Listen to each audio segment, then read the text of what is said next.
로마서 3장 24절부터 30절까지 보겠습니다. 그리스도 예수님 안에 있는 구속을 통해 하나님의 은혜로 값없이 의롭게 되었느니라. 그분을 하나님께서 그분의 피를 믿는 믿음을 통한 화해 헌물로 제시하셨으니 이것은 하나님께서 참으심을 통해 과거의 죄들을 사면하심으로써 자신의 의를 밝히 드러내려 하심이요 내가 말하거니와 이때 자신의 의를 밝히 드러내사 자신이 의롭게 되며 또 예수님을 믿는 자를 의롭게 만드는 이가 되려 하심이라. 그런즉 자랑할 것이 어디 있느냐? 있을 수 없느니라. 무슨 법으로냐? 행위의 법으로냐? 아니라 오직 믿음의 법으로니라. 그러므로 우리가 결론을 내리노니 사람은 율법의 행위와 상관없이 믿음으로 의롭게 되느니라. 그분은 오직 유대인들의 하나님이시냐? 그분은 또한 이방인들의 하나님이 아니시냐? 참으로 또한 이방인들의 하나님이시니 다 같이요. 할례자를 믿음으로 말미암아 또 무할례자를 믿음을 통해 의롭게 하실 분은 한 하나님이시니라. 아멘. 자, 오늘은 하나님의 구원 방법이 보여주는 것, 이런 제목으로 여러분에게 말씀을 드릴게요. 지난주에도 이 부분을 우리가 봤지만 이 로마서 3장 24절에서 31절까지는 굉장히 중요한 부분이 되겠습니다. 어때서 그러냐면은 이 부분은 이제 하나님의 구원 방법에 대해서 소개하고 있습니다. 여러분이 그 하나님의 구원 방법에 대해서 알려고 할 때 핵심적으로 알아야 될 세 가지가 있어요. 하나님이 우리를 어떻게 구원하시는가? 이게 궁금하잖아요. 이것에 대해서 알아야 되는데 크게 세 가지가 있어요. 자, 첫째는 뭐냐면 하나님의 은혜입니다. 그리고 두 번째는 믿음입니다. 그리고 세 번째는 또 어떻게 보면 가장 중요한 것인데 예수 그리스도입니다. 자, 우리가 구원받을 때 어떻게 받느냐? 하나님의 은혜로 구원받습니다. 이게 우리가 은혜로 구원받는다면 구원이 우리 행위와 상관이 있어요, 없어요? 착한 일 많이 하고 뭐 헌금 많이 드리고 교회 잘 다니고 이런 행위하고 구원받는 것은 상관이 없습니다.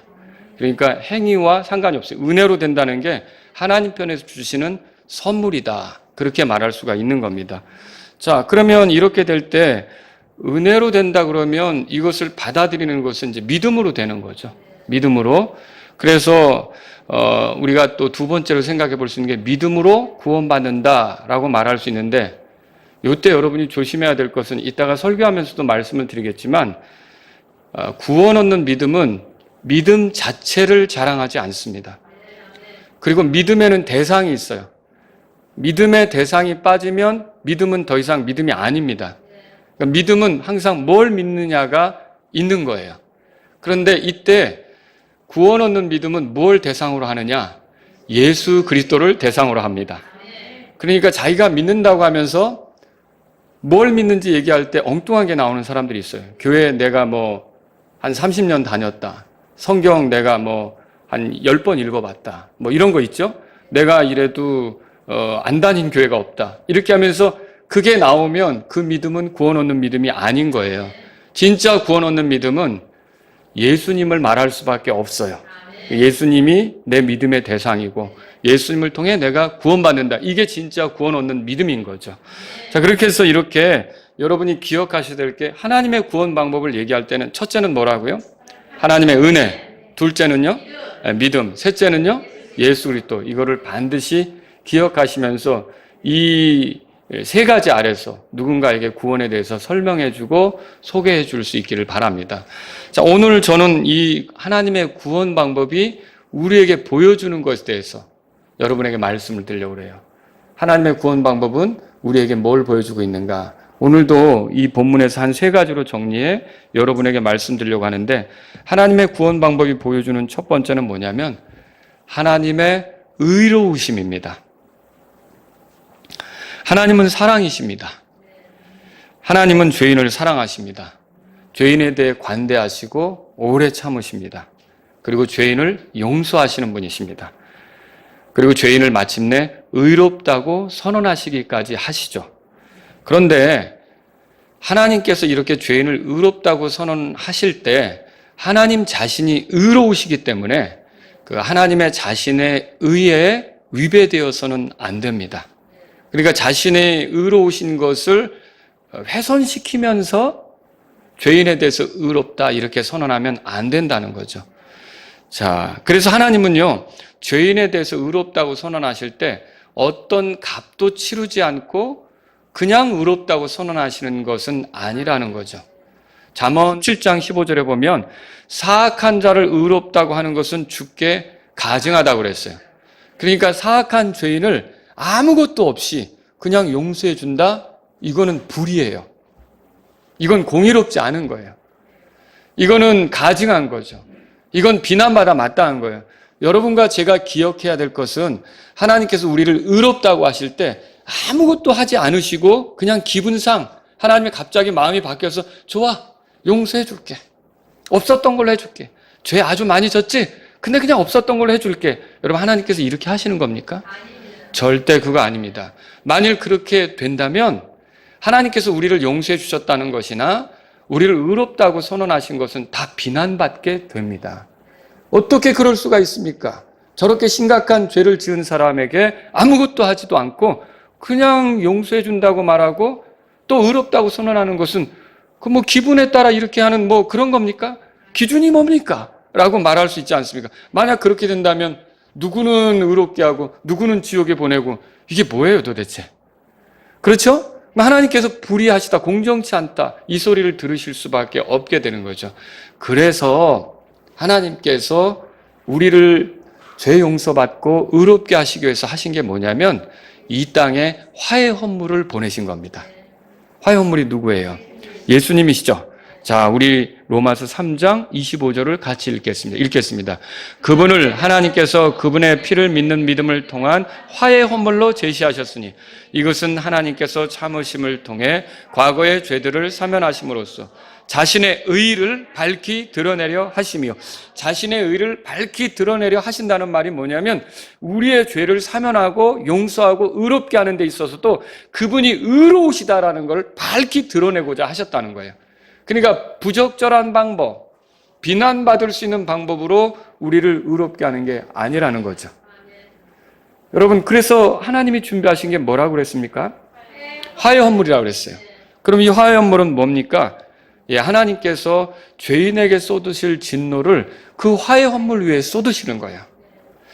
예수님은 우리를 위해 화해 헌물이 되셨을 때 우리를 위해 피를 흘리시는 겁니다. 그리고 우리의 속죄를 이루시는 거죠. 근데 우리의 속죄를 이루실 때 예수님께서 당하신 것은 고통과 고난이거든요. 근데 이것은 원래 죄인인 우리가 당해야 될 것이었습니다. 근데 하나님께서는 우리가 당해야 될 고통, 고난, 죄에 대한 저주, 형벌 이런 것들을 예수님께서 대신 당하시도록 그렇게 만드신 거죠. 그래서 예수님 위에 그 진노를 쏟으시는데 이제 누구든지 예수님이 십자가에서 흘리신 피, 이것이 나를 위한 것이었다, 나의 죄 때문에 흘려진 것이었다라고 믿는 사람에 대해서는 예수님께서 그 사람을 위한 화해 헌물이 돼버리시는 거예요. 하나님을 위한 화해 헌물도 되시거니와 그 죄인을 위한 화해 헌물이 되셔서 그 죄인과 하나님이 화해를 이루는데 그 헌물이 톡톡히 역할을 하는 거죠.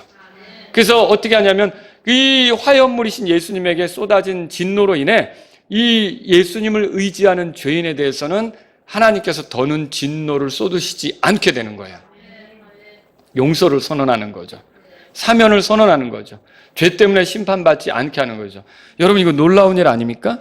이렇게 해서 우리가 죄들을 용서받고 의롭게 된다는 거죠. 그러면 나의 죄에 대한 처벌이 이루어진 겁니까? 생각해 보세요. 내 죄에 대한 하나님의 심판이 집행되었습니까? 여러분은 내 죄에 대한 심판, 하나님의 심판이 집행되었다고 믿으십니까? 내가 지옥에 들어갈 수밖에 없는 죄인인데 내 죄에 대한 심판이 이미 끝났다고 믿으십니까? 그게 어디서 끝났습니까? 예수님의 십자가에서 내 죄에 대한 심판이 끝난 겁니까? 여러분, 이것을 믿으면 나중에 흰왕자 심판석에서 여러분이 되살아나가지고 죄 때문에 심판받을 일이 없는 거예요. 그러나 예수님이 십자가에서 죽으신 것이 나랑 상관이 없다고 여러분이 생각한다면 여러분은 결국 여러분의 죄 때문에 흰왕자 심판대 앞에 서서 처벌을 받아야 되는 거죠. 여러분은 예수님께서 나의 죄 때문에 하나님의 진노를 당하셨다고 믿으십니까? 예, 그러면 여러분에게는 심판이 없는 거예요. 그래서 만일 여러분이 나는 이제 예수님 피로 의롭게 되었다라고 말할 때 누군가 여러분에게 트집 잡으면서 어떻게 죄를 많이 지은 사람이 가만히 의롭다고 말할 수 있어? 그럴 수 없지라고 비아냥거릴 수가 없단 말입니다. 또 하나님께서 우리에 대해서 의롭다고 선언하실 때 우리가 예수님을 믿으면 그래서 우리가 의롭게 되는 거 아닙니까? 그때 하나님이 의롭다고 하신 건 잘못입니다. 그들의 죄를 용서해 주시는 건 잘못입니다. 라고 비난할 수 있는 그 누구도 없게 된다는 것이죠. 로마서 8장에 보세요. 그래서 아무도 정죄할 수 없다 그랬어요. 로마서 8장으로 가보세요. 로마서 8장에 보세요. 자, 33절, 34절을 다시 한번 읽겠습니다. 누가 하나님께서 선택하신 자들을 무슨 일로 고소하려? 의롭다 하시는 분은 하나님이시니 누가 정죄하려? 죽으신 분은 그리스도시요 참으로 다시 일어나신 분도 그리스도시니 그분께서는 바로 하나님의 오른편에 계시며 또한 우리를 위해 중보하시느니라. 아멘. 누가 정죄하려? 아무도 우리를 정죄할 수 없다는 말입니다. 아무도 우리를 정죄할 수 없다면 우리는 심판받지 않게 되는 겁니다. 근데 왜 이런 일이 우리에게 가능합니까? 우리를 위해 죽으신 분이 계시기 때문입니다. 그분이 누구라고 써 있습니까? 예수님입니다. 예수님은 우리를 위한 화요물이 되셨습니다. 우리 위에 쏟아져야 될 진노가 예수님에게 쏟아졌단 말입니다. 그러므로 여러분이 예수님을 믿어서 하나님 앞에 의롭게 된다라고 하면 아무도 비난할 수 없게 의롭게 된 거예요. 야, 그거 예를 들어서 이렇게 생각해 보세요. 우리가 누군가에게 빚을 졌어요. 그 사람에게 빚을 갚아야 될 입장이에요. 채무자란 말이죠. 그런데 내게는 능력이 안 되는 거예요. 근데 그때 어떤 사람이, 능력 있는 사람이 나를 사랑해서 내 옆에 있어 내가 진 빚에 대해서 대신 갚아주기로 했어요. 그러면 여러분, 그 사람이 빚을 다 갚았을 때 내게 채무를 이행할 의무가 있습니까? 내가 빚을 갚을 필요가 있습니까? 없죠. 그래서 나는 이제 자유롭다. 나는 빚을 안 갚아도 된다. 왜요? 대신 갚아준 분이 있으니까. 그렇게 말할 수 있다는 거죠. 자, 그거는 이 채무자로서 올바른 선언이 될 수 있을까요? 누가 대신 빚을 갚아줬다면 나 이 빚 안 갚아도 된다 이제 이렇게 말하는 게 올바른 선언이 될 수 있습니까? 될 수가 있죠. 근데 반대로 내가 채무자예요. 빚을 갚아야 돼요. 빚 갚을 능력도 없어요. 근데 아무도 나를 도와주지 않아요. 근데 내가 어느 날 그냥 기분상 나는 이제 빚을 안 갚아도 된다라고 내가 선언을 해버렸어요. 자, 이거 옳은 겁니까? 끌고 가죠. 갚으라고 하죠. 그렇죠? 이건 옳은 게 아니에요. 그러니까 뭔가 값을 치는 게 있어야만 결국은 빚에 대해서 자유로운 거 아닙니까? 그것처럼 하나님이 나의 죄 때문에 진노를 쏟으시고 심판해야만 하는 위치에 있는데 아무 값도 지불되지 않고 내가 의롭다, 나는 심판을 피하게 됐다 이렇게 말하는 것은 잘못이라는 거죠. 하지만 예수님께서 나의 죄 때문에 하나님 앞에 화요물이 되셨고 나의 죄 때문에 진노를 당하셨다면 여러분은 그 예수님의 공로로 의롭게 되었을 때 여러분은 의롭다는 선포를 마음껏 하셔도 된다는 거죠. 저에게 제가 죄 때문에 상당히 고민하고 있었던 시절 저를 만났던 친구가 사실은 제가 그 친구의 구원을 위해서 기도했었어요. 학생 때, 고등학생 때. 그런데 어느 날 만났는데 그 친구가 저에게 꺼낸 이야기가 뭐냐면 로마서 3장 24절이었어요. 자기 자신이 하나님의 은혜로 값없이 의롭게 되었다는 거예요. 아니, 사람이 어떻게 감히 의롭게 되었다고 말할 수 있냐고요. 그렇지 않습니까? 그런데 하나님의 은혜로 값없이 의롭게 되었다고 말하면서 나는 이제 지옥에 가지 않고 하늘나라 간다는 얘기를 저한테 한 거예요. 그리고 자기가 구원받았다고 선명하게 얘기하는 거예요.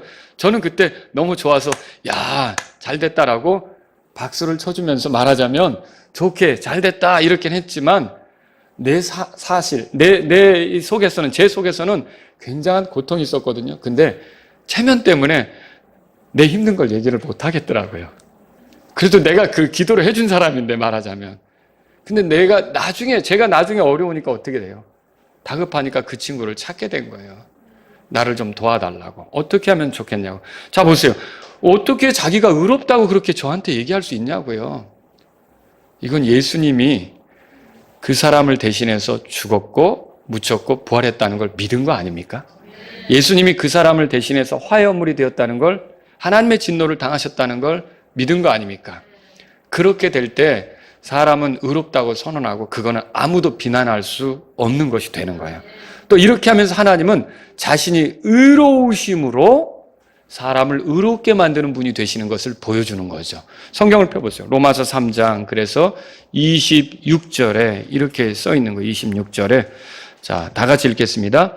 내가 말하거니와 이때 자신의 의를 밝히 드러내사 자신이 의롭게 되며 또 예수님을 믿는 자를 의롭게 만드는 이가 되려 하심이라. 예수님을 믿는 자를 의롭게 만드시는데 이거를 자신의 의를 드러내면서 그렇게 하셨다는 거죠.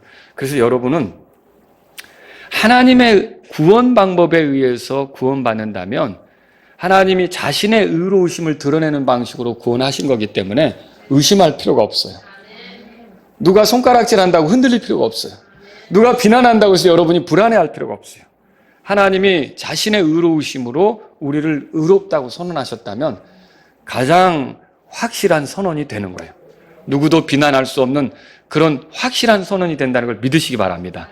두 번째로 여러분에게 드리고 싶은 말씀이 이겁니다. 하나님의 구원 방법은 사람에게 자랑할 것이 없음을 보여줍니다. 자, 하나님의 의로우심을 보여준다 그랬죠? 그리고 사람에게는 이렇게 하나님의 구원 방법으로 구원받은 사람은요, 절대 자기 자랑을 늘어놓지 않습니다. 자, 그걸 어떻게 할 수 있어요? 27절, 28절에 보세요. 우리 다 같이 한 목소리 읽겠습니다. 그런즉 자랑할 것이 어디 있느냐? 있을 수 없느니라. 무슨 법으로냐? 행위의 법으로냐? 아니라 오직 믿음의 법으로니라. 그러므로 우리가 결론을 내리노니 사람은 율법의 행위와 상관없이 믿음으로 의롭게 되느니라. 자, 지금 그런즉 자랑할 것이 어디 있느냐? 이렇게 바울이 말하죠. 왜 이런 얘기를 합니까? 사람들이 자랑거리에 빠지면 우쭐대요. 그리고 다른 사람을 무시하거나 멸시하는 일까지 벌어져요. 여러분, 이 로마서 2장 23절에 가보면 그런 말이 있죠.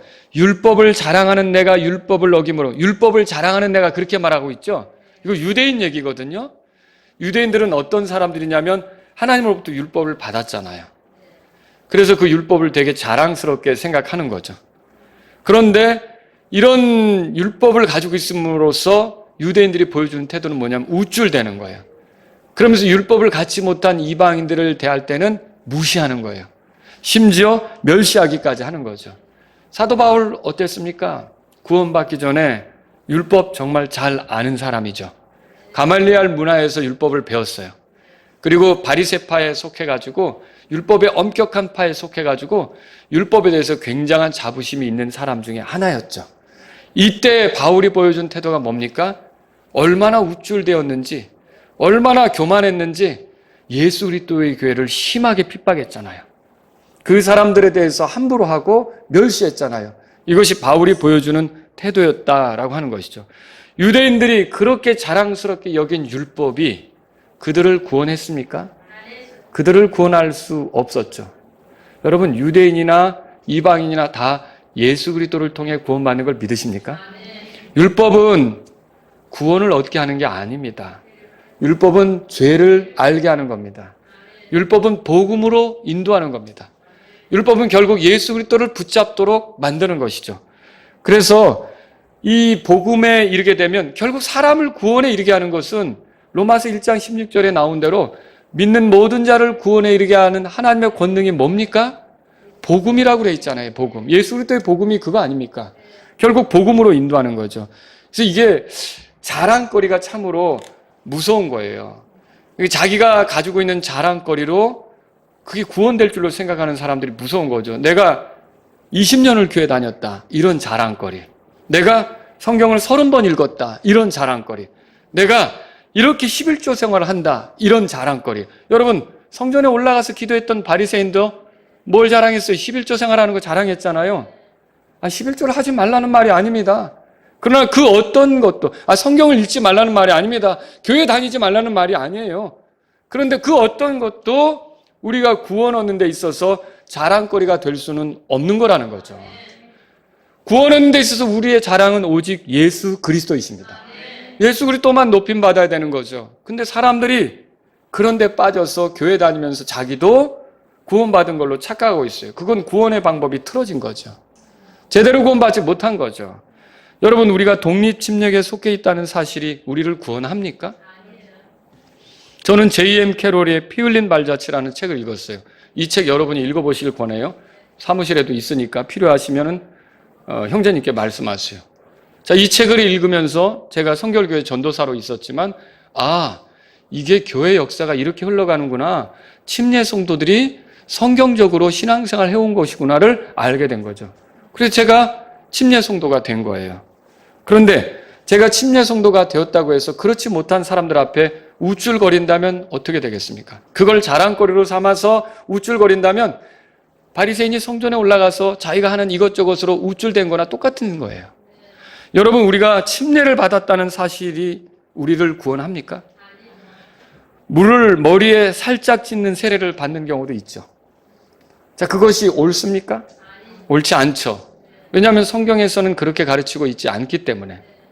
요르단 강물에 들어갔던 것이고, 또 빌립이 이디오피아 내시에게 침례를 줄 때도 물이 많은 곳을 찾아간 것이고, 그 둘이 물속에 내려갔다 올라왔다고 돼 있고요. 머리에 물을 찍는 게 아니란 말이에요. 이게 머리에 물을 찍는 것은 예수 그리스도의 죽음과 묻힘과 부활을 보여주지 못합니다. 복음의 표시가 안 되는 거죠. 복음은 뭐예요? 그리스도께서 우리의 죄 때문에 죽으셨고 묻히셨고 부활하신 거 아닙니까? 우리가 물속에 들어가면서 누우면서 다시 나오면서 그리스도께서 우리의 죄 때문에 죽으시고 묻히시고 부활하셨다는 것을 우리 몸으로 드러내는 거예요. 이걸로는 안 된다는 거죠. 여러분, 세례가 우리를 씻습니까? 우리를 씻지 못하는 거죠. 우리를 깨끗게 하는 건 예수님의 피밖에 없습니다. 그러므로 우리가 침례에 순종하는 거죠. 근데 내가 침례를 받았다고 했을 때 침례를 아직 받지 못한 거고 침례에 대해서 알지 못하는 사람도 있고 그렇지 않아요? 자, 그런 사람 앞에 내가 우쭐대는 거예요. 아직 침례도 안 받은 것들이. 여러분, 이렇게 되면 어떻게 되는 거죠? 성전에 올라가서 기도했던 바리새인하고 다를 바가 없습니다. 그 자랑거리로 우쭐대는 거죠. 여러분, 우리가 킹제임스 성경을 본다는 사실이 우리를 구원합니까? 그렇지 않습니다. 하나님께서 말씀을 보존하신다는 사실을 우리가 알게 되었어요. 그리고 하나님께서 보존하신 성경이 킹제임스 성경이라는 것도 알게 되었어요. 그런데 우리가 그것으로 구원받는 겁니까? 아니죠. 내가 그 킹제임스 성경을 알고 있다는 것을 우쭐하는 거예요. 아직 이런 성경도 모르는 면서 신앙생활 한다고. 근데 우쭐거리는 거죠. 여러분, 그게 바리새인하고 똑같은 거예요. 성전에 올라가서 자기가 일주일에 2번 금식하는 거 자랑스럽게 말하고 또 이제 11조를 하는 것을 자랑스럽게 말하면서 나는 저 세리와 같지 않습니다라고 말한 바리새인하고 똑같은 거죠. 여러분 보고 킹제임스 성경 사용하지 말라는 말이 아니에요. 독립침략에서 신앙생활하지 말라는 말이 아니에요. 그리고 침례받지 말라는 말이 아니에요. 우리는 다 그런 거를 해야 합니다. 그런 유익들을 누려야 하는 겁니다. 자, 이런 것들은 어떻게 보면 우리가 주님 안에서 누리는 복이에요. 그렇지 않습니까? 그런데 우리가 궁극적으로 구원받는 데 있어서라든지 하나님 앞에서 자랑할 것은 이런 것들이 사실은 아니라는 거죠. 이 복을 우리가 누리고 있어서 감사한 건 맞아요. 하지만 저와 여러분들이 자랑해야 될 것은 예수 그리스도라는 것을 알아야 된다는 거예요. 예수 그리스도 외에는 자랑할 것이 없다는 것을 알아야 되는 거죠. 영적으로 유익이 되는 좋은 도구들을 갖는 거 복이죠. 침례교회 다니는 거 복이고, 성경적인 침례 받는 거 복이고, 보존된 성경을 읽는 거 복이고요. 그런데 그 복을 누린다고 아직 그런 복을 누리지 못하는 사람보다 우월한 입장에 있는 것처럼 우쭐대고 있다면 이게 이제 저는 우리가 조심해야 된다고 생각해요. 유대인들이 성경 가지고 있고 율법 가지고 있고 대언자들 활동했었고 이런 모든 것을 통해서 이방인들보다 우쭐댔던 거하고 뭐가 다르냐는 거죠.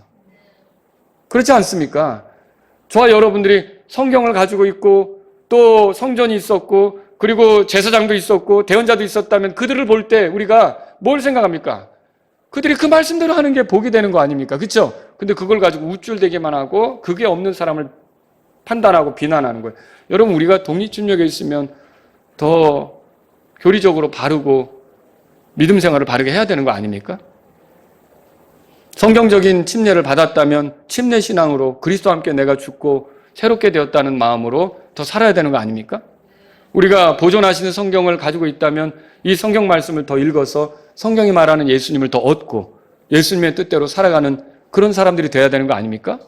우리가 그런 삶을 살지 않으면서 이런 것들을 자랑거리로 삼아서 우쭐대고 이렇게 하는 것은 하나님께서 기뻐하시는 바가 아니라는 것이죠. 여러분 보세요. 로마서 3장 24절에 보세요. 우리가 어떻게 구원받는 것인가? 이게 정말 열쇠입니다. 키입니다. 다 같이 읽겠습니다. 그리스도 예수님 안에 있는 구속을 통해 하나님의 은혜로 값없이 의롭게 되었느니라. 하나님의 은혜로 되었기 때문에 값없이 되었기 때문에 우리 자랑할 게 없어요. 그리스도 예수님 안에 있는 구속을 통해 그분이 값을 지불하고 우리를 샀기 때문에 우리에겐 자랑할 것이 없는 거예요. 우리의 자랑은 전적으로 뭐가 돼야 됩니까? 예수님이 돼야 되는 거죠. 그래서 27절에 보면 그런즉 자랑할 것이 어디 있느냐? 있을 수 없느니라. 무슨 법으로냐? 그러니까 무슨 원리로냐? 이런 거죠. 행위로냐? 아니다. 믿음으로다. 이런 얘기를 하고 있는 거예요. 그러니까 우리는 행위로 된다면 행위 자랑하겠죠. 행위로 된다면 행위 자랑하죠. 내가 교회를 20년 다닌 행위. 교회를 20년 다녔어요. 근데 여러분이 하늘나라에 들어갈 때 어떻게 하늘나라에 들어오려고 그래? 그러면 그 자랑을 하겠죠. 내가 20년 다녔어요, 하나님. 그 자랑을 하겠죠. 근데 그 자랑이 하나님께 통해요? 안 통해요? 안 통하는 거죠. 하나님께서 듣고자 하는 고백은 주는 그리스도시요 살아계신 하나님의 아들이라는 예수님에 대한 고백뿐이라는 거죠. 저와 여러분들이 그래서 구원을 얻는 데 있어서 우리는 인간으로 자랑할 게 아무것도 없다는 것을 알아야 돼요. 하나님의 구원 방법은 우리에게서 인간의 자랑을 원치 않으십니다. 그래서 에베소서 2장도 보세요. 에베소서 2장 찾아보세요. 에베소서 2장 8절 9절입니다. 다 같이 읽겠습니다. 너희가 믿음을 통해 은혜로 구원을 받았나니. 기가 막히죠? 은혜로 구원을 받았다고 말해요. 그 다음에 그것은 너희 자신에게서 난 것이 아니요 하나님의 선물이니라. 하나님의 선물이래요. 만약에 내가 내 편에서 뭘 하고서 받는다면 선물 아니죠. 그 대가죠. 대가. 여러분 이거 선물이야? 그런데 20만 원 내? 이러면 여러분 어떨 것 같아요? 기분 되게 상하죠. 그렇죠? 그냥 아무것도 없이 이거 선물이야 하고 주면 그 고마운 거죠. 대가가 필요 없는 거. 그렇죠? 그걸 하나님이 우리에게 주시는 구원은 선물이라고 써 있는 거예요. 선물. 그래서 9절에 이렇게 써 있죠. 다 같이 읽겠습니다. 행위에서 난 것이 아니니 이것은 아무도 자랑하지 못하게 하려 하며. 행위에서 난 것이 아니래요. 하나님의 구원 방법은 우리의 행위와 상관이 있어요, 없어요? 없어요. 그래서 자랑할 게 없다는 거예요. 그래서 로마서 3장 다시 돌아가 보세요. 27절에 무슨 법으로냐? 행위의 법으로냐? 아니라 그렇게 말하고 있어요. 그럼 뭘로 된다고요? 믿음의 법으로 된다고 돼 있죠. 그래서 세 번째 걸 말씀드리려고 해요. 하나님의 구원 방법은 자, 첫 번째는 뭘 보여준다 그랬죠? 하나님의 의로우심. 두 번째는 뭐라 그랬습니까? 인간에게 자랑할 데가 없다는 걸 보여준다 그랬죠. 세 번째는요, 이 하나님의 구원 방법은 믿음으로 구원받는다는 걸 보여준다는 거죠. 이걸 우리가 알 수 있죠. 자, 믿음으로 구원 얻는 것은 민족적으로 차별이 없습니다. 다시 말하면 유대인도 믿음으로 구원받고요. 이방인도 믿음으로 구원받는 거예요. 그러니까 유대인은 율법을 지키는 행위로 구원받고 이방인은 믿음으로 구원받고 이거 아니에요. 유대인이나 이방인이나 다 믿음으로 구원받는 거예요. 자, 그리고 이 믿음으로 구원받는다는 것은요, 시대마다 차별이 있는 것도 아니에요.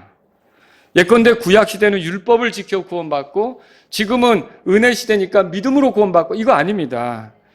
여러분, 율법을 지켜 이렇게 구원받는 것처럼 한다면 결국 내가 그 지킨 걸 자랑할 거 아닙니까? 그리고 율법을 지키는 사람이 있어요, 없어요? 예수님 외에는 없는 거예요. 아무도 율법을 지킬 수가 없어요. 그래서 자랑할 데가 없는 거죠. 28절에 보세요. 그래서 28절에 이렇게 써 있죠. 그러므로 우리가 결론을 내려느니 사람은 율법의 행위와 상관없이 믿음으로 의롭게 되느니라. 이 율법의 행위와 상관없이. 그런데 사람은 그랬어요. 이 사람은 여기 모든 우리들이 다 포함되는 거예요. 남자, 여자, 나이 많은 사람, 적은 사람, 유대인, 이방인, 옛날 사람, 지금 사람, 사람은 다 율법의 행위와 상관없이 믿음으로 구원받는 거예요. 여러분, 이걸 우리가 믿어야 되는 거죠. 이제 간혹 율법을 지켜 구원받는 것처럼 말하는 사람들이 있는데 바리새인들이 그랬죠. 그렇지 않습니까? 그들이 율법을 지켜서 구원받는 것처럼 말한 거죠. 실제로 여러분 들어보세요. 이집트 땅에서 율법을 주셨어요? 시내산에서 율법을 주셨어요? 시내산에서 율법을 주셨죠. 자, 그리고 율법을 주시면서 율법을 지키면 출애굽 시켜줄게 했어요? 아니면 출애굽하고 나서 율법을 주셨어요? 여러분 뭘 보여주는지 아세요? 율법은 구원받기 위해서 준 게 아니라 구원받은 백성들이 어떻게 살아가라는 뜻으로 하나님이 이런 걸 기뻐하시고 원한다는 뜻으로 준 거라는 거죠. 만약에 구원을 위해서 주셨다면 이집트 땅에서 주고서 지켜봐라. 그리고 지킨 자만 내가 데리고 출애굽시키겠다. 뭐 이런 식으로 하셨겠죠. 근데 이미 그들은 건져졌고요.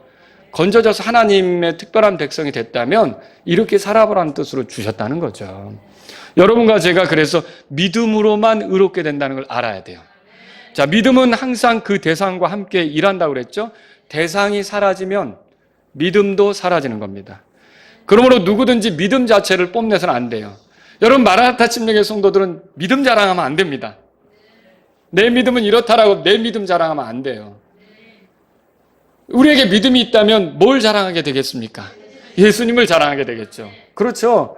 저와 여러분들이 그래도 내가 믿음 생활을 어떻게 했는데 내가 그런 믿음 아니라고 내 믿음은 말이야 라고 내 믿음을 자랑하기 시작하면 그거는 지금 빗나간 거예요. 어긋나간 거예요. 여러분 구원 얻는 믿음은 예수님을 자랑합니다. 아니 우리가 살아가는 믿음도 그래요. 이게 우리가 다 은혜로 이게 가능한 거고 예수님을 찬양하게 돼 있다는 거죠. 우리가 믿음은 대상이 있다는 걸 알아야 되고요. 믿음이 대상으로 삼고 있는 것을 보여주지 못하면 그 진짜 믿음이 아니라는 거죠. 믿음이 대상으로, 우리 믿음이 대상으로 삼고 있는 게 뭐예요? 그러니까 예수님이죠. 구원 얻는 믿음은요, 구원을 얻는 그릇일 뿐이에요.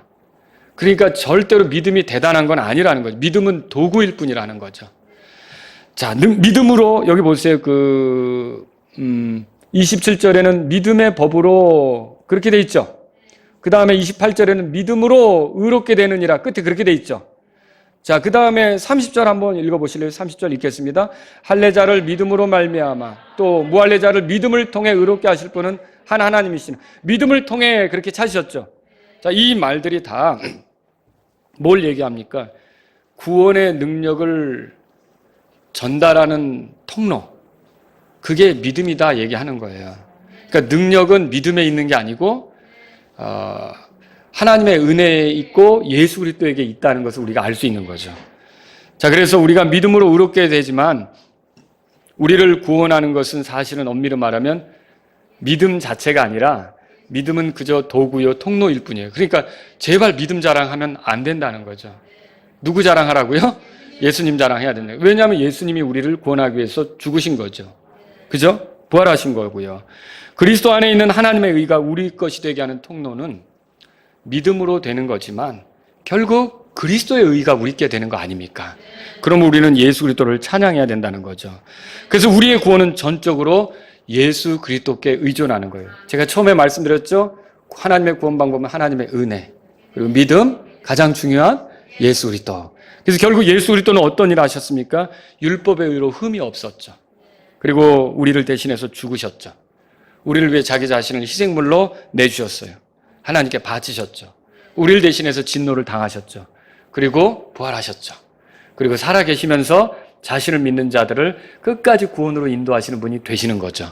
여러분, 이분이 우리를 구원하시는 거예요. 그래서 저희 믿음이라, 우리 믿음이라고 하는 건 예수님을 바라보는 거예요. 예수님께 주목하는 거예요. 예수님께 의존하는 거예요. 그 예수님이 사라지면 우리 믿음도 의미가 없는 거예요. 뭘 믿느냐?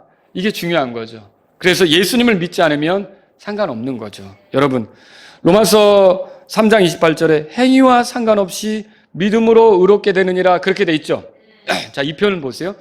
행위와 상관없이 믿음으로 의롭게 된다. 요거랑 야고보서 가보세요. 야고보서. 야고보서. 자, 행위와 상관없이 믿음으로 의롭게 된다고 돼 있죠. 자, 그런데 이번에 야고보서 2장으로 가보세요. 2장 24절입니다. 24절. 다 같이 읽겠습니다. 그런즉 너희가 보거니와 사람이 행위로 의롭게 되고 단지 믿음으로만 되지 아니하느니라. 우와, 여러분 이거 어때요 지금? 갑자기 180도로 바뀌는 표현이 나와 버렸죠? 충돌하는 것처럼 보이잖아요. 로마서에서 바울은 뭐라 그랬어요? 행위로 의롭게 되는 것이 아니라 믿음으로 된다고 그랬어요. 근데 야고보서에서 야고보는 뭐라 그랬어요? 사람이 행위로 의롭게 되지 믿음으로만 되지 아니하느니라 그렇게 말했어요. 그죠? 이게 뭐야? 이렇게 충돌하는 거야? 제가 어렸을 때 어떤 교회에서 전체 교회 성도들이 두 패로 갈라져 가지고 목사님이 그렇게 하셨어요. 그러니까 한번 토론해 보라고. 믿음으로 의롭게 되는지 행위로 의롭게 되는지 열띤 논쟁을 하게 한 적이 있었어요. 그런데 제가 그 자리에서 그걸 듣기는 했지만 기억에 남는 얘기는 없어요, 지금. 근데 사실 그 논쟁 자체가 큰 의미가 없어요. 이 바울과 야고보가 하려고 했던 의도를 잘 이해만 한다면 문제될 게 없다는 거죠. 이 루터마저도, 종교개혁을 일으킨 루터마저도 이걸 잘 이해를 못했기 때문에 야고보가 이런 말을 여기다 써놓으니까 이건 지푸라기 서신이다 이렇게 말했어요. 지푸라기 아시죠? 아니 감히 어떻게 믿음으로 의롭게 되는데 여기다 이딴 말을 써놨지? 이 지푸라기 서신이라고 이렇게 표현한 거예요. 여러분 이거 절대로 잘못 말한 게 아닙니다. 누구를 대상으로 해서 얘기한 건지를 보셔야 돼요. 바울은요, 율법을 지켜서 의롭게 된다고 아니면 뭔가 행해서 의롭게 된다고 생각하는 사람들에게 그 말을 한 거예요. 뭔가 행위로 의롭게 된다고 생각하는 사람들에게 그 말을 한 거예요. 그럼 야고보는 누구에게 한 거냐면 이 말이요. 자기에게 믿음이 있다고 하면서 믿음만 얘기하고 아무것도 하지 않는 그 사람에 대해서 한 거예요. 그 사람을 성경에서는 허무한 사람이라고 했어요. 20절에 보세요. 20절에 그런 사람을 이렇게 부르죠. 다 같이 읽겠습니다. 그러나 오 허무한 사람아 행함 없는 믿음이 죽은 것인 줄 내가 알고자 하느냐. 그 사람을 뭐라 그랬어요? 허무한 사람이다 이렇게 말했어요. 말로는 믿는데 아무런 행위가 따라오지 않는 사람을 허무한 사람이다 그렇게 말한 거죠. 그리고 행함 없는 믿음은 죽은 거라 그랬죠? 17절에 한 번 더 읽어봅시다. 읽겠습니다. 이와 같이 믿음도 행위가 없으면 그것만으로는 죽은 것이니라 이렇게 말하고 있어요. 자, 여러분 그래서 우리가 알아야 될 게 있어요. 예수님이 하나님의 아들이시라는 걸 믿으면 다 구원받는다. 어떻게 생각하세요? 맞아요? 여기 야고보서에 보면 그런 거 있죠? 19절 보세요. 이제 예수님이 등장했을 때 마귀들이 예수님을 향해 하나님의 아들이라고 말한 적 있어요? 없어요? 있죠? 그리고 여기 하나님이 계시는 걸 믿으면 다 구원받습니까? 이 19절 보세요. 2장 19절. 내가 하나님이 계시는 줄 믿으니 잘하는도다. 마귀들도 뭐라고 그랬어요? 믿고 떤다 그랬어요. 그리고 예수님이 고난당하셨다. 십자가에서. 이거를 믿으면 다 구원받습니까? 예수님이 십자가에서 구원받는 걸 직접 본 사람들도 있는데요. 그렇죠? 근데 그 사람들이 봤지만 다 구원받았나요? 예수님이 피 흘리셨다. 이거를 본 사람들은, 이걸 믿는 사람들은 다 구원받습니까? 네? 피를 흘렸다? 여러분 여기서 제가 말씀드리려고 하는 게 이게 아무리 믿는다고 해도 머리로만 지식적으로만 알고 있을 뿐 그 사건이 나와 어떤 상관도 없는 것처럼 별개인 것처럼 생각하면서 그 사건을 이루어주신 예수님께 내 자신을 정말 맡긴 사실이 없다면 내 자신을 의탁한 사실이 없다면 그 사람이 믿음이라고 생각하는 그 지식은 그 사람을 변화시킬 수도 없고 그 사람에게 생명을 줄 수도 없다는 것이죠. 분명히 믿음에는 지식의 요소가 있습니다. 그리고 그것에 대해서 좋게 생각하는 것도 있어야 되는 거죠. 그러나 궁극적으로는 그것에 대해서 의탁하는 것이 있어야 되는 거 아닙니까? 맡기는 것이 있어야 되는 거 아닙니까? 근데 머리로는 잘 알지만 거기에 자기 자신을 맡기지 않는 거예요. 그러면 삶의 변화가 있겠냐는 거죠. 그런 믿음이 진짜 믿음이라고 할 수 있겠냐는 거죠. 할 수 없죠? 야고보가 지금 그걸 얘기하는 거예요. 그럼 이걸 정리하면 이거예요. 자, 바울은 어떤 걸 얘기하느냐면 사람이 구원받는 건 오직 믿음으로 된다는 걸 얘기하는 거예요. 행위로 된다는 게 아니고 믿음으로 된다는 걸 얘기하는 거예요. 그래서 자랑할 데가 없다고 얘기하는 거죠. 그런데 구원받게 하는 믿음은 야고보가 부연해서 행위를 가져온다라고 얘기하는 거예요. 알겠죠? 구원받게 하는 진짜 믿음은 그 사람의 삶의 변화를 가져온다 이렇게 얘기하는 거예요. 알겠죠? 지금 그래서 그 두 사람은 사실 다른 걸 말하자면 믿음에 대해서는 같은 입장이고요.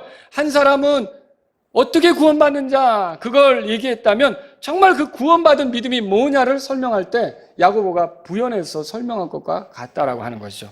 이거를 우리가 알 수 있는 거란 말입니다. 말씀을 정리해 볼게요. 하나님은 의로우신 방법으로 우리를 구원하셨습니다. 그렇죠? 아무도 비난하지 못하도록 그렇게 우리를 구원하신 거예요.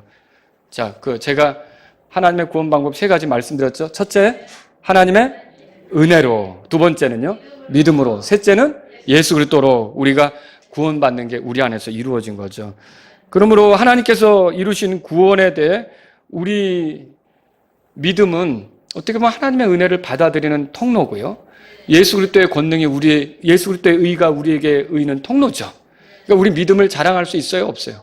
믿음뿐만 아니라 그 어떤 것도 자랑할 수가 없게 되는 거예요. 그러니까 뭐만 자랑하겠습니까? 예수님만 자랑하고 예수님 피만 자랑하겠죠. 그래서 찬송을 그렇게 하란 말이에요. 이게 굉장히 조심스러운 게 간증한다고 하면서 자기 자랑을 많이 늘어놓는 거 여러분 조심하셔야 됩니다. 연예인들 나와서 간증 많이 하는 거 이렇게 삶이 어려웠고 이렇게 힘들 때 내가 하나님께 기도했더니 새벽 기도 새벽 제단을 쌓았더니 이렇게 해서 하나님이 나를 도와주시더라 하면서 은근히 내가 이렇게 한 거를 나도 모르게 자랑한다면 그거 안 하는 게 낫다는 거죠. 여러분 우리의 자랑은 예수 그리스도이어야 합니다. 구원 간증이든 무슨 삶의 간증이든 예수 그리스도가 높임 받으시는 것 그것이 되기를 바랍니다. 믿음은 주 예수 그리스도의 의가 우리의 것이 되게 하는 데 있어서 통로입니다. 행위로 구원받습니까? 아니죠. 믿음으로 구원받죠. 이것은 그럼 왜 믿음으로 구원받습니까? 아무도 자랑하지 못하게 하려고 그렇게 되는 거죠. 자, 우리가 아까 에베소서 2장 8절 9절 읽었잖아요. 아무도 자랑하지 못하게 하려고 은혜를 통해 믿음으로 구원받는다. 그거 읽어보셨잖아요. 그런데 여기서 중요한 게 있어요. 그럼 이렇게 구원을 가져다 주는 복음을 받아들이게 되는 이런 믿음. 그래서 진짜로 삶이 변화되는 믿음은 어떨까요? 그 믿음은 야고보가 말한 것처럼 필연적으로 열매를 내놓게 돼 있어요. 여러분은 돌아보세요. 구원받은 이후로 바뀌신 게 있는지. 이게 사람마다 다릅니다. 많이 바뀐 사람이 있고 조금 바뀐 사람이 있을 수 있지만 하나님을 대하는 태도나 내가 경배를 생각하는 거나 내가 하나님 말씀을 대하는 태도, 내가 기도에 대해서 갖는 거, 교회에 대한 생각, 그리고 지체에 대해서 내가 가지고 있는 입장, 이런 것들이 정말 조금씩이라도 변화되고 있는 것인가? 여러분 믿음이 있다면 달라지게끔 돼 있다는 거죠.